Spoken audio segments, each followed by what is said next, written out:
संघों का संग जुड़ाएंगे जुड़ाएंगे जीत है जुड़ने की जीत है जुड़ने की जब जुड़ेंगे तब जीतेंगे जब जुड़ेंगे तब जीतेंगे। गांव से कहो गांव से कहो गांव से कहो।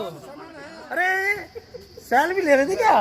अरे भाई मैं आपकी वीडियो बना दूं। चलो बन गए। चले जय भीम। आदेश दिया है कि संघ में महिलाओं की क्या भागीदारी है, क्या अहम भूमिका है। तो समाज में महिलाओं का जन्म से लेकर मृत्यु तक अहम किरदार होता है। महिलाएं ही वो कड़ी हैं जो परिवार बनाती हैं, परिवार से घर बनता है, घर से समाज बनता है और समाज एक दृढ़ राष्ट्र का निर्माण करता है। पर कुछ लोग शायद पुराने ढर्रे पे चले आ रहे हैं, उनको ये लगता है कि नहीं महिलाएं घर में ही रहनी चाहिए या घर का काम। मैं मानती हूँ कि घर का काम, पर हमारी देश की आधी आबादी तो महिलाएं, आधी जनसंख्या महिलाओं की भी है। तो अगर समाज में आधी जनसंख्या अगर घर में बैठी रहेगी, ना उनका सामाजिक और ना ही राजनीतिक योगदान रहेगा, तो ये कैसे संभव है एक अच्छे समाज का निर्माण और एक राष्ट्र का निर्माण। तो जैसे महिलाएं हमारी घर को देखती हैं, उनमें वो क्षमता है सदियों से कि वो समाज को भी देखें और समाज को उनकी जरूरत है। सावित्रीबाई फूले अगर हमारे समाज में नहीं आती तो हम महिलाओं को पढ़ने का अधिकार कहाँ से प्राप्त होता।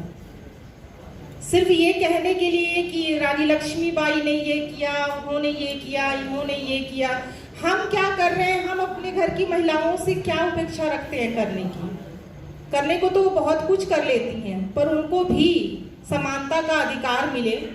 और यहाँ हमारी जितनी भी बहनें आई हैं, मैं उनका सादर अभिनंदन करती हूँ कि आप लोगों ने अपना टाइम निकाला है। और अपने भाई लोगों से भी मैं निवेदन करती हूँ कि प्लीज़ ऐसे सोशल वर्कों में अपने घर की महिलाओं, बहन बेटियों को सबको लेके निकालें। बहुत ज़रूरत है हमारे समाज की, क्योंकि हमारी महिलाएं भी उतनी ही जागरूक हैं जितने पुरुष हैं, बट उनको टाइम के अभाव में कहा जाता है कि हाँ टाइम नहीं मिल रहा है या टाइम नहीं दिया जा रहा है, तो शायद वो लोग नहीं निकल पाती हैं। या हमारी ये सोच है कि मैं क्यों करूं, चाहे हमारे मेल मतलब समझते हैं पुरुष प्रधान देश है, वो भी समझते हैं, या औरतें भी समझती हैं मैं ही क्यों। तो आप एक बार ये सोच लो कि मैं ही क्यों। तो बाबा साहब अगर ये सोचे होते, मान्यवर साहब, या हमारे जितने भी महापुरुष हैं या उसमें महिलाएं भी हैं, अगर उन्होंने ये सोचा होता कि मैं ये काम क्यों करूं, तो क्या हम आज यहाँ होते? क्या हम आज इतने बड़े बड़े पदों पे होते? नहीं होते।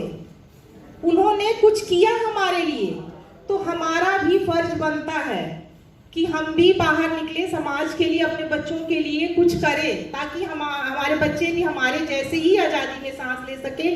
और जो हमारा बहुजन समाज, दलित समाज कहा जा रहा है, आने वाले समय में उनके साथ ये भेदभाव ना हो। तो महिलाओं का भी उतना ही रोल है। तो मैं आप पुरुषों से, भाई लोगों से मैं निवेदन करती हूँ कि जब भी आप सोशल वर्क या मीटिंग में जाएं, तो प्लीज़ अपने घर से महिलाओं को, बहनों बेटियों को साथ में लेके आएँ, क्योंकि आप जो भी सुन के जाएंगे वो घर पे आप उनको बताएंगे तो वो समझ में नहीं आती है। जो शिक्षा या जो भी कहिए, जो एक क्लासरूम में या क्लास में बैठ के टीचर बताता है या समझाता है, वो ज़्यादा समझ में आता है। बचपन से भी हम लोग के घर पे उतनी पढ़ाई नहीं होती है, तो आप लोग यहाँ से समझ के जाएंगे समाज के बारे में या सोशल वर्क के बारे में या हमारे संघ के बारे में, चीज़ें उन पे लागू करेंगे, तो वो शायद कहीं ना कहीं उनको ये चीज़ बुरा लगता है कि दिन भर तो आप गायब रहते हो, आके हमें लेक्चर दे रहे हो। तो उन्हें उनके आत्मनिर्भरता में सोचने दीजिए कि क्या हम वाकई समाज के लिए कुछ कर सकते हैं कि नहीं कर सकते, और सब जरूरी है कि नहीं है। तो ये तभी संभव है जब आप लोग बाहर निकालेंगे। और इसके लिए समर संघ ने एक जूम मीटिंग में, जो हमारा रोज जूम मीटिंग होती है, तो उन महीने के 3 दिन 10 तारीख, 20 तारीख और 30 तारीख सिर्फ महिलाओं के लिए सुनिश्चित किया गया है, जिसमें महिलाएं संचालन करती हैं। तो महिलाएं बहुत जुड़ती हैं, तो आप लोग प्लीज़ अपने घर की महिलाओं को जोड़िए उसमें, उनको 1 हफ्ता टाइम दीजिए, सुने, उनको खुद अच्छा लगेगा, वो खुद से जुड़ेंगी। डेली नहीं जुड़ सकती तो 3 दिन तो जुड़ ही सकती हैं।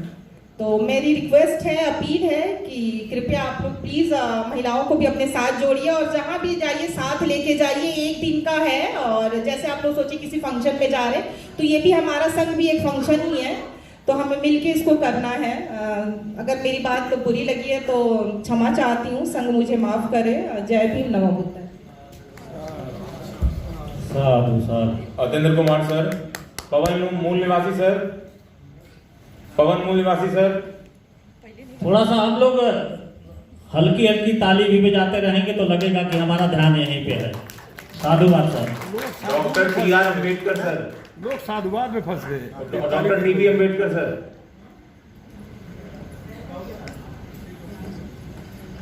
Doctor S K. राव सर। अभी हमारे जो 10 गोल्डन नियम हैं वो एक एक करके बताए जाएंगे। आप लोग जो लोग बैठे हुए हैं उन सबको नमन किया है। ये जो 2 कुर्सियां पड़ी हैं ये संगासन है, इस पे हमने बैठ के नमन किया है आपको। नियम जो विनय होते हैं, उन विनय जो संघ चल रहा है वो विनय पे चल रहा है। इनको अमत्य मतलब ना मिटने वाले नियम, जो 10 नियम जो हैं ये मिटने वाले नहीं हैं, ये कभी खत्म नहीं होंगे। वो नियम के बारे में हम आपको बताएंगे। जैसे कि जो 10 नियम हैं उसमें से पहला नियम है समण, इसके बारे में बताएंगे। पहले हम आपको बता दें कि ये अमत्य नियम होते क्या है।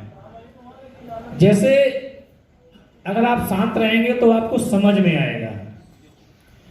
जैसे युद्ध हुआ करते थे, सभी लोगों ने सुना है, टीवी पे भी देखा होगा और कहानियों में पढ़ा होगा, किस्सों में सुना होगा, नानी के किस्सों में सुना होगा, दादा के किस्सों में सुना होगा, बाबा के किस्सों में सुना होगा, पिता के किस्सों में सुना होगा, माँ के किस्सों में सुना होगा कि हर जब भी युद्ध होते थे तो शाम को रात जैसे ही सूर्य अस्त होता था वो विनय के अंतर्गत युद्ध बंद हो जाया करता था। सैनिक लड़ता था नियम पर, लेकिन युद्ध विराम संघ का जो विनय था उसके अंतर्गत बंद होता था। मतलब वो युद्ध रात को चल नहीं सकता था। वो एक संघ के विनय थे, अमत्य विनय थे, उनके एक नियम विनय थे जिसके अंतर्गत वो युद्ध विराम हुआ करता था। इसी तरीके से सरकारें नियम पर चलती हैं, लेकिन सरकार बनती है वो अमत्य विनय के अनुसार बनती है। ये विनय है कि सरकार बनेगी, काम करेगी, तो वो अमत्य विनय कहलाते हैं।